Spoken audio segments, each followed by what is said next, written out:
Minister, do you have a mandate letter? Yes, Has it been published? it is the same mandate letter I've had since entering my office and position in 2023. So can you state for us what your priorities are? Chair, I do believe that my mandate letter is public and that he can reference it there. If he wishes to have it tabled to the committee, we can do that. Minister, is part of your mandate letter to establish a permanent ongoing mental health transfer?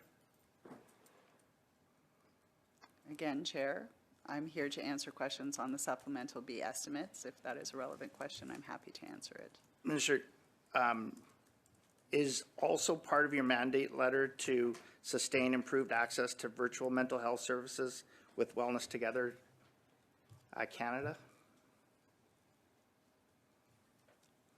Wellness Together was a program that was established during COVID to meet the needs of Canadians. But is that part of during your the mandate crisis. letter? Again, Chair, is this relevant to the supplemental B estimates? You tie the question to the estimates, Mr. Doherty, please. Well, it all deals with spending of the government, Mr. Speaker, and if they're not mentioned in the fall economic statement, I believe it's something that the minister should report on. It's fair game for Mr. Doherty to ask you why something isn't in the SUPs and get you to respond to that. So if you can answer the question, please do. So thank you. And through you, Chair, what I will say is that my office is responsible to continue to respond to the needs of Canadians when it comes to mental health services. And the commitments that we made in Budget 2024, including the Youth Mental Health Fund and the Emergency Treatment Fund, are the priorities that in this budget cycle that we are placing emphasis on. That doesn't mean that we abandon other parts of the service system. But if it's However, not, but Minister, Chair, I'm answering the question if the member would believe she's allow over me to time. finish. Mr. Doherty. Yeah. Yep. Go ahead, Mr. Doherty. Minister, your government promised a 4.5 billion annual Canadian mental health transfer during the 2021 election. Was that promise abandoned? The funding flow from that commitment has continued until its completion, but what we understood was that working with jurisdictions and understanding their needs in mental health meant that we had a renewed strategy through the bilateral agreements through a mental health priority. Minister, you've referenced a couple times as a mother meeting people where they are. This is a final question. It's probably the last time I get a chance to ask you any questions in 2024, perhaps maybe even, who knows, in this government. I mean, only the future time will tell. This has bothered me for some time, and I want to give you an opportunity here. Do you regret shaking hands with Mahmoud Abbas? Point of order, Chair. Yes, Ms. That's fair game. Kayabaga. Point of order, Chair. Yes, Ms. Kayabaga. That's inappropriate as a question, and it does not match with what we're studying today.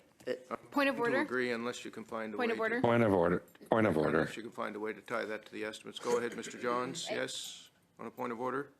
That's where I was going to go. This has absolutely nothing to do with the estimates. It's just completely out of line. Point of order. Ms. On this Goodrich, point on of a order. point of order. I believe that the minister was actually there on official government business, and therefore it is relevant to the spending of the government. And so I believe if you let Mr. Doherty continue, you will understand how this is relevant. Point of order, Let Chair. Mr. Doherty continue if he wants to ask a question that is tied to the estimates. Yes. Minister, So Chair- far, I don't think it is, but Chair, if you will allow, the minister has referenced time and again being a mother and has made comments about Conservatives not being, if you allow, on the trip when they know that that I was the member that was supposed to be on that trip, but I was at my mother's deathbed and supporting her through Point of order, Chair. her end of life. yes, Ms. Kayabaga. No, you And- can't point of order. Point of order, So Chair. and so finally, No, he's apparently asking a question. I'm So You- finally- And Ms. Kayabaga has a point of Thank order. you, Chair. I recognize Ms. Kayabaga. I- Ms. Chair, Kayabaga, go ahead, I have please. the floor.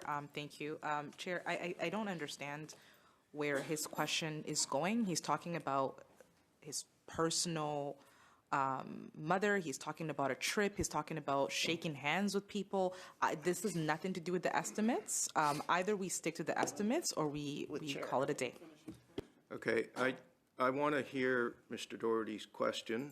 The question that he has asked about shaking of hands, I think there was a valid point of order raised. I asked him to tie it to the estimates. I think he's trying to do that. Mr. Doherty, please. So the point is, Mr. Chair, is that the minister has sat here for the last 45 minutes. She's made a number of assertions against the Conservative government without knowing any background or perhaps not caring about the background. And so I think it is relevant when we have a minister of the Crown that is traveling on taxpayers' funds and somebody that is a proud Jewish member of the cabinet whose daughter she introduced, who served. And so she has also referenced that throughout her testimony that she's a mother.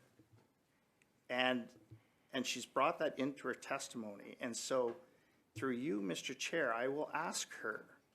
I can't imagine that was a proud moment or an easy moment. Point of order, Okay, Chair. Mr. Doherty, the question is out of order